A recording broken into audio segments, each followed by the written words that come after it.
કેશોદના station road ઉપર bike four wheel વચ્ચે સર્જાયું છે અકસ્માત। કેશોદ શહેરની મધ્યથી પસાર થતા જૂનાગઢ હાઈવે રોડ ઉપર તાલુકા પંચાયત કચેરી સામે ફોર વ્હીલ કાર અને મોટરસાયકલ વચ્ચે અકસ્માત સર્જાયો છે। બાઇક ચાલકને માથાના ભાગે ગંભીર થતા ઈજા। કેશોદની સરકારી હોસ્પિટલમાં પ્રાથમિક સારવાર આપી વધુ સારવાર માટે ખાનગી દવાખાને ખસેડવામાં આવ્યું છે। કેશોદના સ્ટેશન રોડ ઉપર મોટરસાયકલ અને ફોર વ્હીલ વચ્ચે થયેલા અકસ્માતમાં ઈજાગ્રસ્ત બાઇક ચાલકનું નામ ધનજીભાઈ ડાયાભાઈ જેઠવા હોવાનું જાણવા મળ્યું છે, જ્યારે ફોર વ્હીલ કાર મહારાષ્ટ્ર પાસિંગની હોવાનું બહાર આવ્યું છે। કેશોદ ટ્રાફિક પોલીસ ઘટનાસ્થળે પહોંચી લાંબી ટ્રાફિક જામની લાઈનો ખુલ્લી કરાવી હતી। કેશોદ શહેરમાં સવારે 7 વાગ્યાથી રાત્રિના 10 વાગ્યા સુધી પેસેન્જર વાહનો, ઇકો કાર અને લક્ઝરી બસો અને પિયાગો રિક્ષા અને છકડો રિક્ષા ચાલકોનું રાજ હોય એમ મન ફાવે ત્યાં આધેધડ પાર્કિંગ કરી ટ્રાફિકની અડચણ ઊભી કરી મન ફાવે એમ ગમે ત્યાં વળાંક લેવાની સાથે આધેધડ ખડકલો કરવામાં આવતા 4 ચોકથી બસ સ્ટેશન વેરાવળ રોડ પર પસાર થવામાં પારાવાર સમસ્યા સર્જાય છે। કેશોદ પોલીસ સ્ટેશનમાં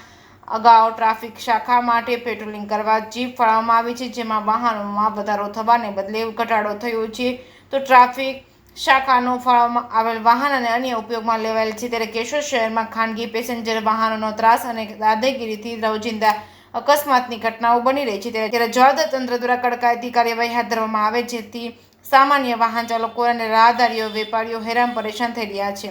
જે કેસમી ગુજરાતી સાથે રાજુ પંડ્યા, કેશોદ।